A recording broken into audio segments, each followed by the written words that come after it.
이번에 교회에서 시간을 주셔서 3개월 남짓한 시간을 안식년으로 잘 지내고 왔습니다.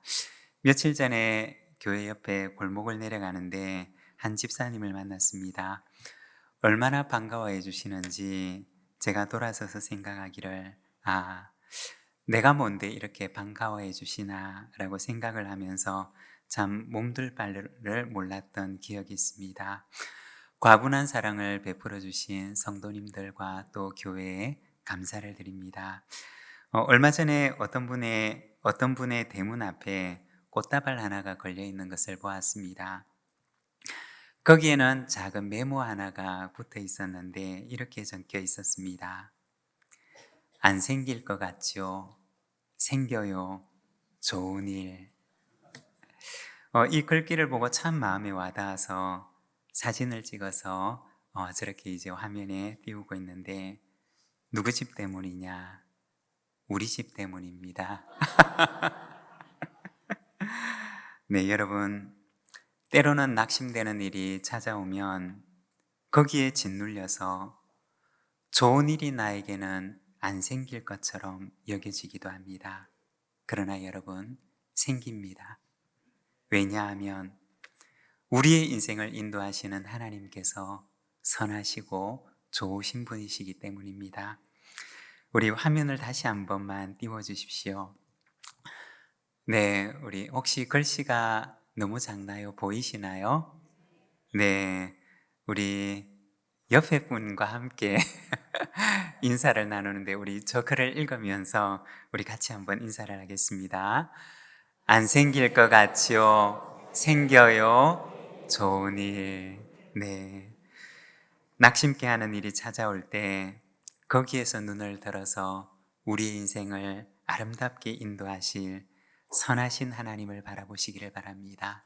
선하신 하나님께서 우리의 인생 가운데 좋은 일들로 가득 채우시는 은혜를 허락해 주실 줄로 믿습니다. 10월은 감사의 달입니다. 10월 한 달은 우리가 감사라고 하는 주제를 가지고 말씀을 함께 묵상을 하고자 합니다. 오늘은 마태복음 14장 말씀을 통해서 감사 예수님처럼 이라는 제목으로 우리가 말씀을 함께 나누고자 합니다.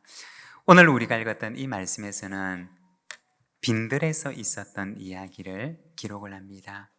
이 빈들이라고 하는 말은 원어 성경에 보면 에레모스 토포스라고 하는 단어로 되어 있는데, 에레모스라고 하는 말은 버려진, 황량한, 텅 빈이라는 뜻을 지닌 말입니다.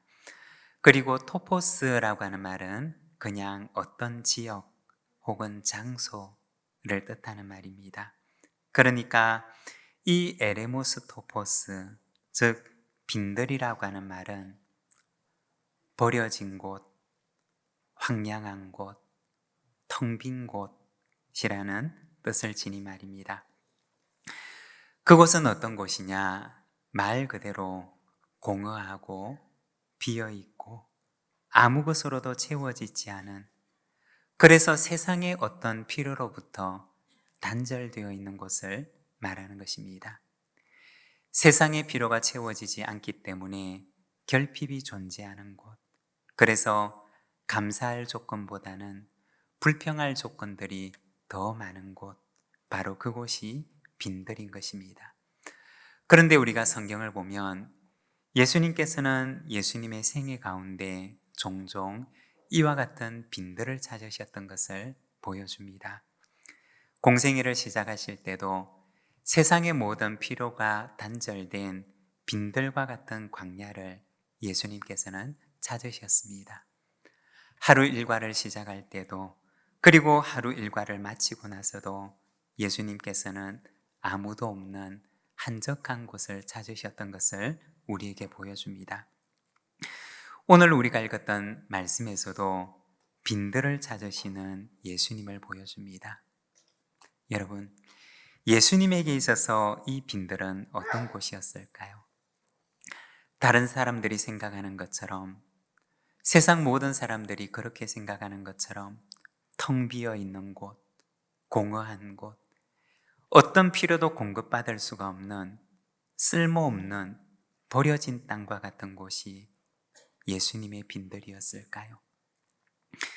예수님에게 있어서 빈들은 텅 빈 공허한 장소가 아니었습니다. 그곳에서는 만남이 이루어지는 장소였습니다. 바로 하나님과 예수님과의 그 단둘의 만남이 이루어지는 장소가 바로 이 빈들이었습니다. 세상의 필요로부터는 단절되어 있었지만, 그러나 그곳에서는 하나님과의 만남이 있었고, 하루 사역으로 지친 몸과 마음이 하나님 안에 위로를 받는 자리였고, 그리고 또 다른 하루를 시작할 수 있는 새 힘이 하늘로부터 내려지는 장소가 바로 그 빈들이었던 것입니다. 그곳은 텅 비어 있는 공허한 장소가 아니라 하나님과의 만남 속에서 주어지는 하늘의 충만함이 거하는 장소가 바로 그곳이었던 것입니다. 오늘 우리가 읽었던 본문의 말씀에 보면 바로 그 빈들에서 드리는 감사의 기도를 보여주고 있습니다. 예수님께서는 그 빈들에서 어떤 감사의 기도를 드리셨을까요? 먼저 첫 번째는 내 손에 있는 것에 대한 감사입니다. 15절에서 19절까지 말씀을 우리가 같이 한번 읽어보겠습니다. 저녁이 되매 제자들이 나와 이르되 이곳은 빈들이요 때도 이미 저물었으니 무리를 보내어 마을에 들어가 먹을 것을 사 먹게 하소서. 예수께서 이르시되 갈 것 없다. 너희가 먹을 것을 주라. 제자들이 이르되 여기 우리에게 있는 것은 떡 5개와 물고기 2마리 뿐이니이다. 이르시되 그것을 내게 가져오라 하시고 무리를 명하여 잔디 위에 앉히시고 떡 5개와 물고기 2마리를 가지사 하늘을 우러러 축사하시고 떡을 떼어 제자들에게 주시매 제자들이 무리에게 주니. 여기 보면 떡 5개와 물고기 2마리를 그 손에 드시고는 하나님께 감사 기도를 드리는 예수님의 모습을 보여줍니다. 우리가 떡이라고 하면 우리가 보통 생각하는 떡이 아니라 이 예수님 당시 중동 지방에 있는 떡은 아주 얇은 그런 이렇게 밀가루를 아주 얇게 붙여서 만든 그런 것이라고 합니다. 그러니까 이 떡 5개라고 해봐야 한 사람의 허기도 겨우 채우기가 힘든 그런 양이었다는 것입니다. 그런데 예수님께서는 그것을 2 손에 들고는 하나님께 감사 기도를 드립니다. 19절에 나와 있는 하늘을 우러러 축사하시고 라고 할 때 이 축사하다 라고 하는 말은 감사 기도를 드리다 라는 뜻입니다. 여러분 한번 생각을 해보십시오. 지금 예수님께서 먹여야 하는 사람들은 5,000명이고 그러나 지금 예수님의 손에 있는 것은 고작 물고기 2마리와 한 사람의 배도 채우기가 힘든 떡 5개 뿐이었다는 것입니다. 얼마나 적은 것입니까? 이런 상황 속에서 감사할 수가 있었을까요? 어쩌면 내 손에 있는 것보다 내 손에 있어야 하는 것, 내 손에 없는 것이 더 크게 보이는 상황이 바로 그 상황이 아니었을까요? 그런데 예수님께서는 먼저 그 손에 있는 것을 가지고서는 하나님께 감사 기도를 드립니다. 예수님의 감사 기도는 어떤 기도였을까요? 내 손에 있는 것에 대한 감사였습니다. 내 손에 없는 것을 가지고 탄식하거나 불평하지 않으시고 지금 내 손에 있는 것을 가지고 먼저 감사의 기도를 드리십니다. 이번 안식년 기간 주간에 제주에 있는 환상숲 곶자왈이라고 하는 곳을 방문한 적이 있었습니다. 이 곶자왈이라고 하는 이름은 우리에게 조금 생소한 이름이기도 한데, 이 곶자왈이라고 하는 곳은 용암이 분출을 해서 공기와 만나서 식어가면서 그 용암이 작은 돌들로 부서지게 됩니다. 그래서 이 부서진 돌들이 만들어낸 울퉁불퉁하고 갈라진 지형을 가리키는 것인데, 그런데 여기에 오랜 시간에 걸쳐서 씨들이 날아와서 그 돌들 위에 풀들이 덮이게 됩니다. 그리고 때로는 나무들이 자라나서 그리고 숲을 이루게 된 곳을 바로 곶자왈이라고 부릅니다. 사실 이곳은 겉으로 볼 때는 숲이지만 그곳에서는 흙이 없이 돌들만 가득한 곳입니다. 구멍이 숭숭 뚫려져 있는, 맨발로는 밟을 수도 없는 화산이 만든 거친 돌들만 있는 곳이 바로 그곳인 것입니다. 흙이 없기 때문에 농사를 지을 수도 없어서, 그리고 사람이 다니기에도 적합하지 않아서 그곳의 사람들은 그 길을 가리켜서 쓸모없는 땅, 버려진 땅이라고 여겼습니다. 그런데 한 젊은 사람이 17만 원을 주고서 그 버려진 땅의 얼마를 사게 됩니다.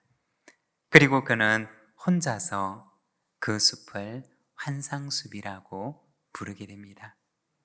그런데 어느 날 은행에서 일을 하다가 이분이 47세의 젊은 나이에 뇌출혈로 쓰러지게 되었습니다. 그리고 고향으로 돌아가 그 곶자왈로 들어가는데 47세 젊은 나이에 쓰러져 한쪽 기능이 마비가 되고 사람들을 만나기 싫어서 사람들의 눈을 피해서 그 숲으로 들어갔던 것입니다. 그리고 그 숲에서 불편한 몸을 이끌고 다니면서 조금씩 흙을 가져다가 옮겨다가 그곳에 길을 만들고 또 숲을 가꾸기 시작했습니다. 그런데 그곳에 기적이 일어나게 됩니다.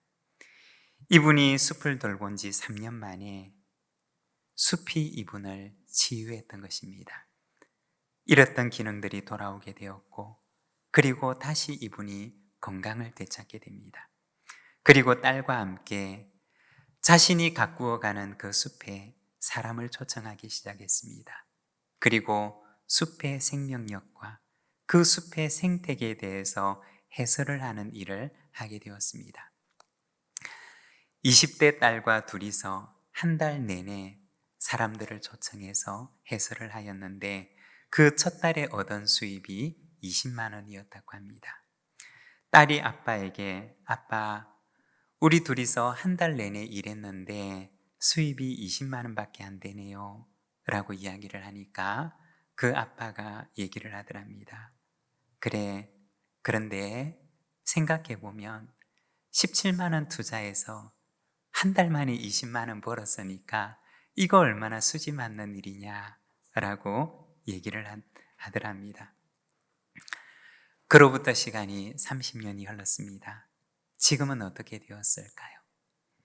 12명의 숲 해설가가 그곳에서 일을 하고 있고, 제가 방문했을 때는 1시간 단위로 계속해서 그 숲 해설이 진행되는데, 제가 방문한 그 타임에만 해도 20명에 가까운 사람들이 그 숲에 대한 해설을 듣기 위해서 그 숲을 보려고 찾아온 것을 보았습니다.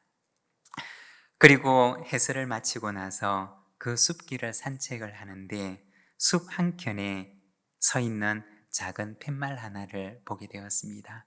제가 사진을 하나 찍어 왔는데 거기에 보면 이렇게 적혀 있었습니다. 모든 것을 읽고 나서야 비로소 진정으로 감사함을 알 수 있습니다. 이 말은 이분이 어디에서 인용해 와서 그 적어 놓은 팻말의 글귀인데 아마 그분의 마음에 콕 와닿는 그 말을 숲의 한켠에다가 적어 놓은 것입니다. 모든 것을 읽고 나서야 진정으로 감사함을 깨달았던 그분의 고백이 그 숲의 한켠에 세워져 있었습니다. 모두가 버려진 땅이라고 했고, 그리고 그 땅은 쓸모없는 땅이라고 이야기를 했지만, 그러나 이분은 20년 동안 그 버려진 땅을 감사함으로 일구었습니다. 그곳에서 건강을 되찾았고, 그곳에서 생명을 얻었고, 그곳에서 하나님의 놀라운 솜씨를 보았고, 그리고 이제는 그곳에서 많은 사람들에게 하나님 만드신 그 자연의 놀라움을 전하는 숲 해설가로 일을 하고 있습니다. 처음에는 그 혼자 그 숲을 환상숲이라 불렀지만, 사람들이 버려진 땅이라 부르는 그곳을 그 혼사 환상숲이라고 불렀지만, 이제는 그곳을 찾는 모든 사람들이 그 숲을 가리켜서 환상숲이라고 부른다고 합니다. 여러분, 혹시 우리도 황량하고 버려진 땅에 나 홀로 서 있는 것처럼 여겨질 때가 있지는 않습니까? 감사할 수 있는 제목보다 불평할 거리들이 더 많은 땅에 나 혼자 서 있는 것처럼 여겨질 때가 있지는 않습니까? 그러나 바로 그 순간 내게 없는 것을 바라보며 불평하기보다 하나님께서 내 손에 주신 것, 내 손에 있는 작은 것부터 먼저 하나님께 감사하시기 바랍니다. 그리고 감사함으로 그 버려진 땅을 일구면 언젠가는 그곳이 환상의 숲으로 바뀌게 되는 역사를 우리에게 허락해 주실 줄로 믿습니다. 그리고 두 번째, 예수님의 감사 기도는 하나님의 능력을 바라보는 감사였습니다. 우리 19절 앞부분의 말씀을 자막을 보면서 같이 한번 읽어보겠습니다. 무리를 명하여 잔디 위에 앉히시고 떡 5개와 물고기 2마리를 가지사 하늘을 우러러 축사하시고. 아멘. 예수님의 손에는 겨우 한 사람이 먹을 수 있는 작은 것이 있었지만, 그러나 예수님의 눈은 그 작은 것이 아니라 이 작은 것을 가지고 큰 일을 행하실 수 있는 하늘을 우러러 하나님을 바라보고 있었습니다. 여기서 우리가 한 가지 질문을 해보면, 여러분, 제자들은 왜 예수님의 말씀을 듣고 할 수 없다고 말을 했던 것일까요? 그것은 바로 자신 안에 있는 작은 능력을 바라보았기 때문일 것입니다. 제자들의 말은 사실 정직한 말이었고 타당하고 논리적이고 솔직한 말이었습니다. 자기 힘을 가지고서는 분명히 이 많은 사람들을 먹일 수 있는 능력이 없었습니다. 그런데 예수님께서는 이러한 힘없는 제자들에게 너희가 먹을 것을 주어라고 도전하셨습니다. 그리고 할 수 없다고 말하는 제자들을 보시고는 예수님께서 모범을 보여주시는데 하늘을 우러러보며 감사 기도를 드리십니다. 예수님께서 보여주시고 싶으셨던 것은 무엇일까요? 너는 할 수가 없지만 하나님은 하실 수가 있으시단다 라는 것을 말하고 싶으셨을 것입니다. 여러분, 나 자신을 바라보게 되면 절망스러울 때가 있지 않습니까? 내 작은 능력을 바라보면 실망할 때가 있지 않습니까? 그리고 모든 것이 안 될 것만 같던 부정적인 생각이 내 마음을 찾아올 때가 있지 않습니까? 왜 그런 것일까요? 내 작은 능력만을 바라보기 때문인 것입니다. 예수님을 믿는 사람은 어떤 사람이냐? 나를 넘어 크신 하나님을 바라보는 사람입니다.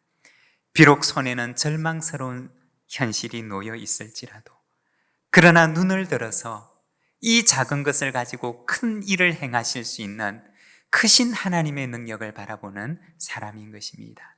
여러분, 눈을 들어 하나님을 바라봅시다.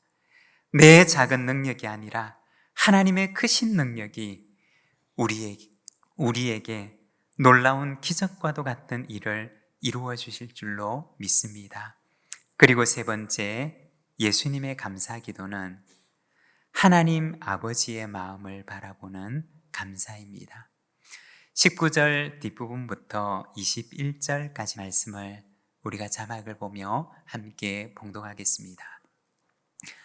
떡을 떼어 제자들에게 주심에 제자들이 무리에게 주니 다 배불리 먹고 남은 조각을 12바구니에 차게 거두었으며 먹은 사람은 여자와 어린이 외에 5,000명이나 되었더라. 아멘. 여기 말씀을 보게 되면 그날 이 빈들에서 양식을 얻게 되었던 사람이 여자와 어린이 외에 5,000명이나 되었다고 말씀을 합니다. 빈들에서 많은 무리들이 일용할 양식을 얻게 되었던 것입니다. 예수님의 감사는 어떤 감사였을까요? 무리들을 불쌍히 여기시는 하나님 아버지의 마음을 아는 감사였습니다. 이 무리들의 공급자가 되시는 참 아버지 되신, 이 무리들의 아버지가 되시는 하나님을 바라보는 감사였던 것입니다. 여러분, 빈들에 있는 무리들을 긍휼의 눈으로 바라보시는 것처럼 우리의 인생이 마치 빈들에 서 있는 것처럼 여겨지는 외로운 순간에 서 있을 때가 있지 않습니까? 세상의 모든 도움으로부터 단절이 되어서 혼자 고립되어 있는 듯한 순간이 있지 않습니까? 아무도 내 형편과 마음을 알지 못한다고 여겨질 때가 있지 않습니까? 그러나 하나님께서는 빈들에 서 있는 그 무리들의 아버지가 되시고 그들을 먹이시기를 원하시는 하나님께서 오늘도 동일한 긍휼의 눈으로 우리를 바라보고 계십니다. 그리고 우리의 아버지가 되시기를 원하시고 우리의 참 공급자가 되기를 원하십니다. 여러분, 그 하나님 앞에 나아갑시다. 그 하나님께서 빈들의 많은 무리들을 먹이심처럼 하늘의 양식으로 우리의 영혼을 먹이시고 또 만족해 하실 줄로 믿습니다. 예수님의 감사는 내 손에 있는 것에 대한 감사입니다. 그리고 크신 하나님의 능력을 바라보는 감사입니다. 그리고 우리의 아버지가 되시는 오늘도 아버지의 눈으로, 긍휼의 눈으로 우리를 바라보는 그 사랑의 하나님을 바라보는 감사입니다. 빈들과 같은 곳에 서 있을지라도 감사함으로 내 앞에 놓여져 있는 이 거친 땅을 일구어 아름다운 찬송의 숲을 만들어가는 우리 부산진 모든 믿음의 가족들이 되시기를 바랍니다. 오늘 우리에게 주신 말씀을 생각하며 그 하나님의 놀라운 사랑, 우리에게 오늘도 놀라운 기적을 만들어 가시는 그 하나님의 은혜를 우리가 바라보며 믿음으로 바라보며 이 시간 감사함으로 하나님 앞에 나아가겠습니다.